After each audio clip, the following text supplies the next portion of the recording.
Alhamdulillah anzalal kitabal mubin wa qala inna ja'alnahu qur'anan arabiyyan la'allakum ta'qilun wa innahu fil kitabi ladaina la'aliyyun hakim.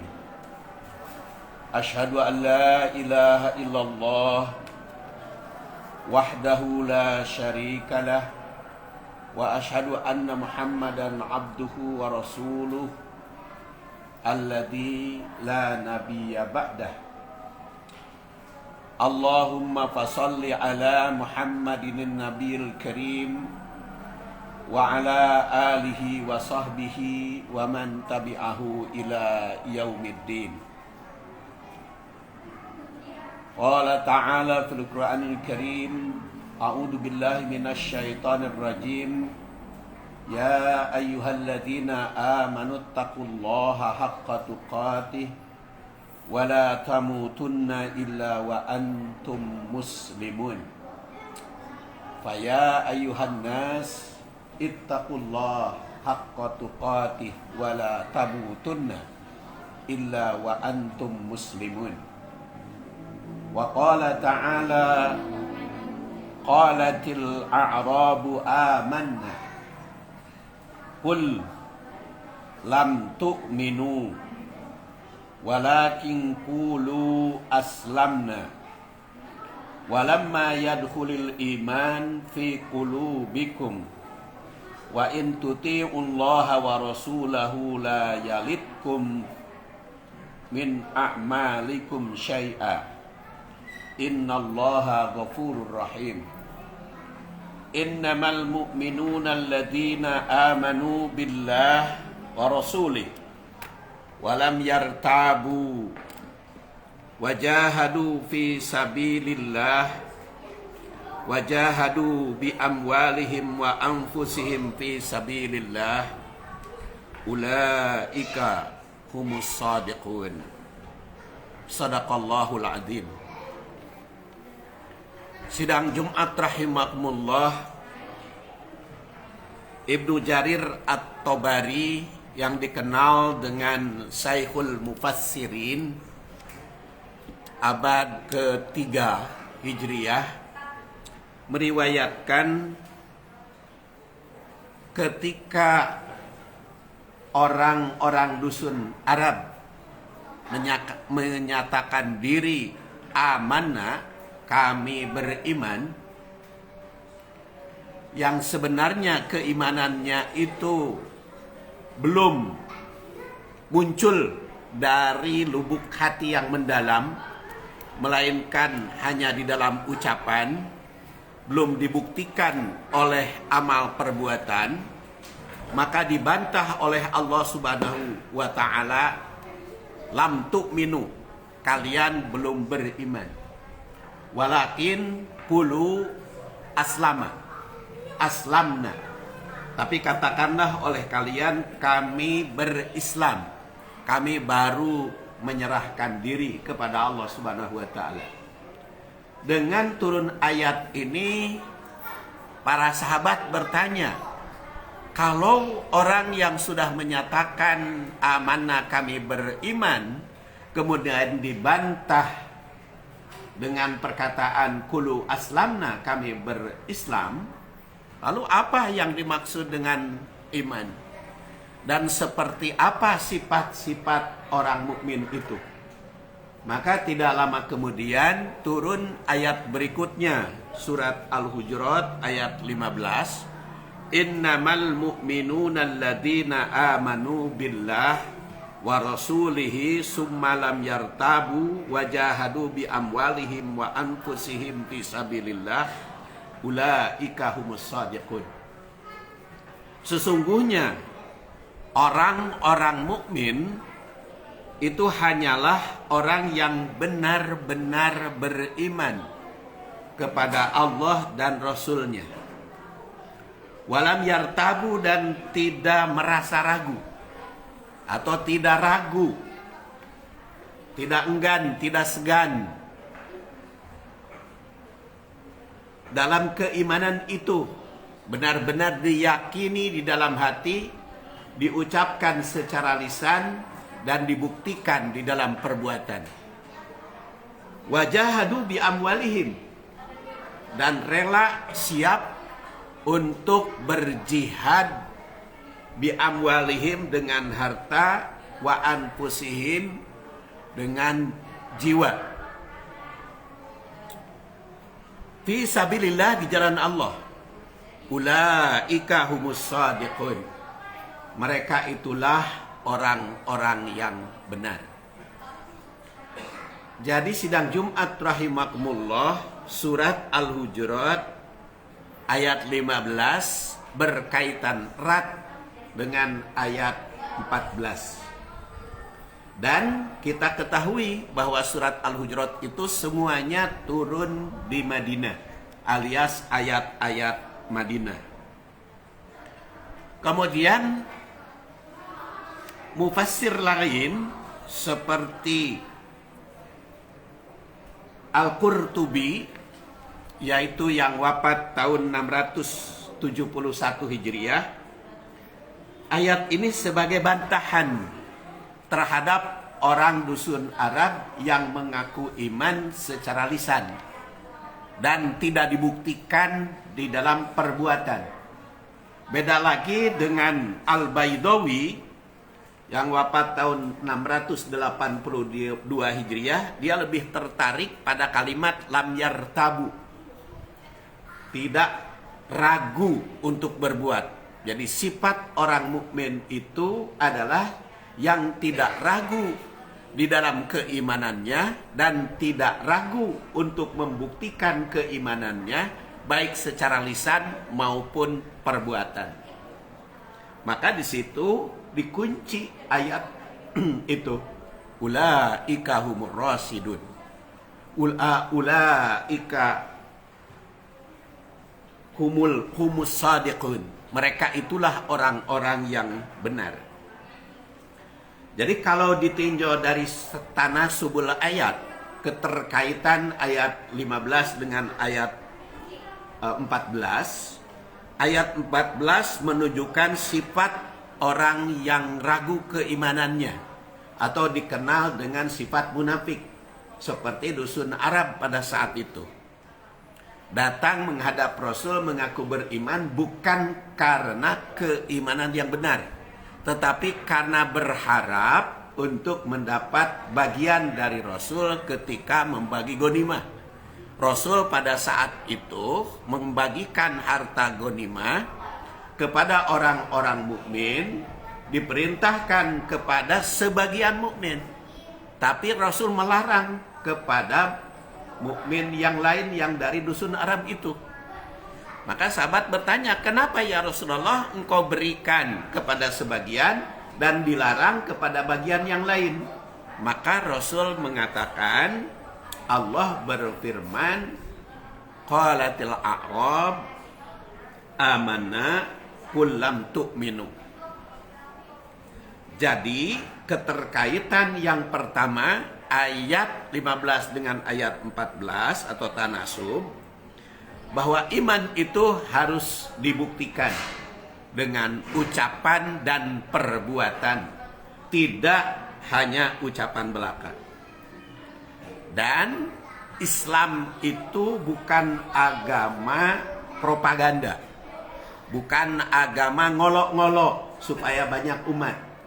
Jadi kalau umat itu tidak benar, imannya tidak diakui karena bukan butuh umat.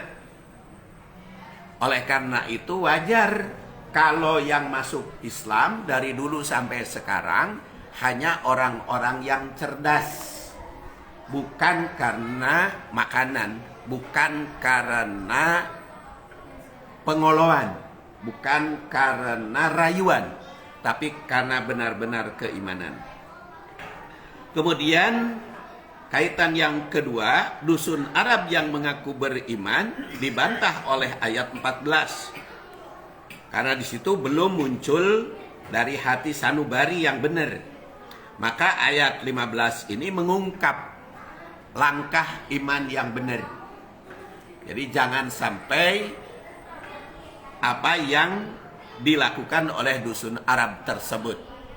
Karena iman harus dibuktikan dengan jihad fisabilillah, dengan harta dan jiwa, serta jihadnya itu lam yartabu, tidak ragu-ragu. Kemudian yang ketiga, pengunci ayat 14 menandaskan innallaha ghafur rahim. Sungguhnya Allah Maha Pengampun lagi Maha Penyayang. Sedangkan ayat 15 dikunci dengan ulaika humus shadiqun. Mereka itulah orang-orang yang benar iman. Jadi keterkaitannya Allah Maha Pengampun dan Penyayang itu kepada orang-orang yang benar-benar beriman. Walaupun Allah Subhanahu wa taala memiliki sifat penyayang kepada hambanya, tetapi rahim, penyayang di akhirat kelak, hanya bagi orang-orang yang beriman.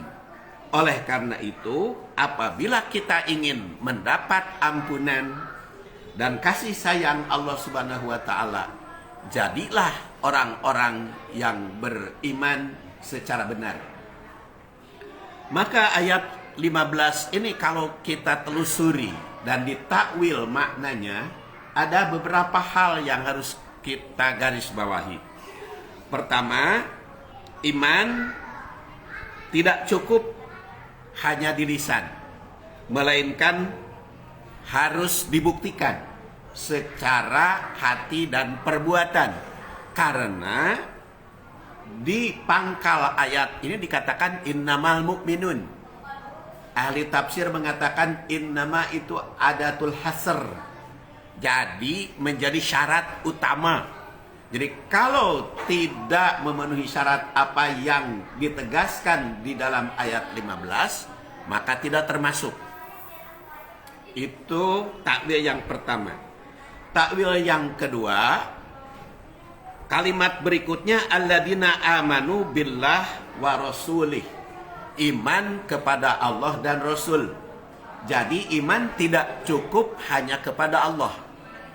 Tidak cukup melaksanakan Al-Quran, tetapi harus kepada Rasul. Artinya mengimani hadis, melaksanakan sunnah Rasul.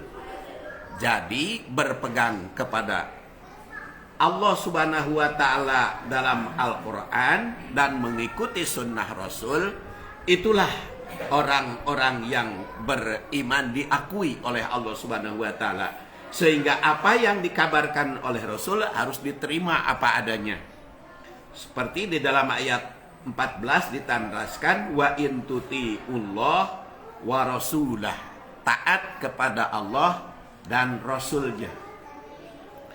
Kemudian yang ketiga ditandaskan pada ayat itu lam yartabu, tidak ragu. Karena iman itu kepercayaan 100%. Yang dimaksud kepercayaan 100% itu diucapkan secara lisan, diyakini di dalam hati, dan ditindaklanjuti dengan perbuatan. Kepercayaan itu di dalam bahasa Arab ada berbagai macam. Ada yang nol kepercayaannya, itu istilahnya kufur. Kemudian ada percaya 25%, ragu 75%, itu namanya roib. Ada 50% ragu, 50% yakin atau percaya, itu namanya syak. Ada 75% percaya atau yakin, tetapi 25% ragu, itu namanya zon. Nah, iman itu 100% kepercayaannya. Dan yang dipercayai 100% itu hanya kepada 6 perkara. Kepada Allah, malaikat, kitab, Rasul, hari akhir, dan qada qadar. Selain yang 6 perkara, yang 6 disebut di dalam hadis riwayat Ahmad, tidak boleh percaya 100%. Kepada ulama itu husnudzon, baik sangka, bukan percaya 100%. Maka siapapun ulama, siapapun guru, tetap ada pengecekan. dalilnya, dasar hukumnya dapat diakui atau tidak. Karena percaya 100% itu hanya kepada 6 perkara yang dikemukakan dalam Al-Quran dan Sunnah Rasul. Kepada siapapun manusia selain Rasul tidak dipercayai 100%. Suami kepada istri tidak boleh percaya 100%. Istri kepada suami tidak boleh percaya 100%. Paling husnudzon. 75% yakin, tapi ada kewaspadaan. Dan dalam situasi maupun kondisi apapun. Jadi oleh karena itu lam yartabu terhadap apa yang dikemukakan dalam Quran dan diuraikan di dalam hadis Rasulullah SAW. Kemudian yang keempat, wajahadu bi amwalihim wa anfusihim fi sabilillah. Orang mukmin itu tidak ragu dalam berjihad di jalan Allah baik dengan harta maupun tenaga. Jadi kalau kita masih ragu mengeluarkan harta untuk kepentingan jalan Allah, masih kumed, masih koret untuk berinfak di jalan Allah, itu belum diakui humus shadiqun, iman-iman yang benar. Walaupun kita tidak diwajibkan seluruh harta dikorbankan, paling kecil 2,5% dari harta yang dimiliki. Kalau kita miliaran maka besar juga. Kalau kita harta sedikit, tidak apa-apa sedikit. Yang penting presentasi dari apa yang kita miliki tidak ragu. Minimal 2,5% kita keluarkan. Lam yartabu fi sabilillah. Di dalam jihad bi amwalihim wa anfusihim. Kemudian di situ bi amwalihim. Mengeluarkan. Kalau di dalam iman itu lebih kepada perbaikan diri. Kalau jihad perbaikan orang, perbaikan pihak yang lain supaya benar-benar baik. Mudah-mudahan kita bisa membuktikan keimanan kita seperti apa yang ditandaskan dalam surat Al-Hujurat ayat 15 ini. Ghafarallahu li walakum walhamdulillah bil alamin.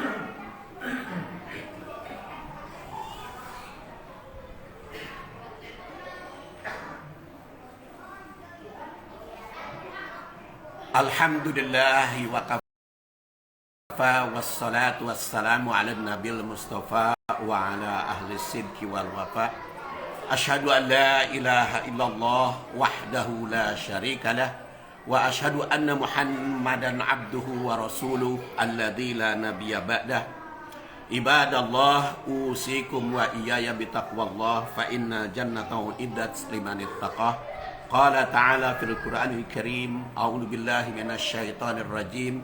Ya ayyuhalladzina amanu taqullaha haqqa tuqatih wa la tamutunna illa wa antum muslimun.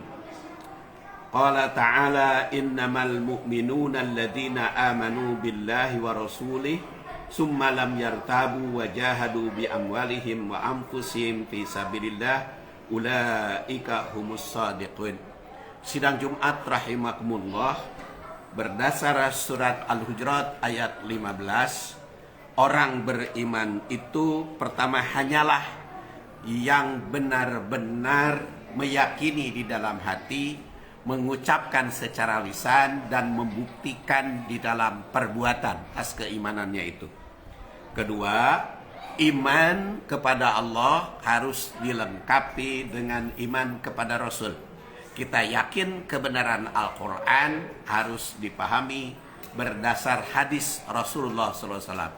Berdasar apa yang dikemukakan oleh Rasul, yang kita percayai 100% ada 6 perkara. Yaitu iman kepada Allah, malaikat, Rasul, kitab, yaumal akhir, dan qada qadar. Kemudian iman harus dibuktikan lam yartabu, di dalam mengorbankan jiwa dan harta di jihad di jalan Allah Subhanahu wa ta'ala. Oleh karena itu, iman perbaikannya lebih kepada diri sendiri yang dibuktikan di dalam ucap dan perbuatan, sedangkan jihad memperbaiki orang. Sidang Jumat rahimakumullah, sebelum menutup khutbah ini ada hal yang saya ingin tekankan di dalam fikih Jumat. Pertama, apabila datang ke masjid untuk sholat Jumat, mesti sholat 2 rakaat walaupun muadzin sedang adzan. Jadi walaupun muadzin sedang adzan, kita baru datang, langsung sholat itu 2 rakaat, tidak perlu nunggu adzan selesai. Jadi langsung sholat 2 rakaat, tidak perlu nunggu adzan selesai. Karena apa? Karena khutbah, mendengarkan khutbah lebih diutamakan daripada menunggu atau daripada sholat. Kecuali kalau datangnya sedang berkhutbah. Kalau sedang berkhutbah langsung sholat dulu 2 rakaat. Tapi kalau sedang adzan tidak boleh atau tidak perlu nunggu selesai. Langsung sholat 2 rakaat. Dan kemudian ketika khotib naik mimbar sudah berkhutbah, wajib mendengarkan khutbah tersebut. Oleh karena itu, masa yang akan datang tentu sholat ini harus ditertibkan, anak-anak cukup ramai, harus ada pengamanan yang memberhentikan anak-anak ramai itu. Saya kira itu, hadirin sidang Jumat rahimakumullah, mudah-mudahan ibadah kita semakin baik.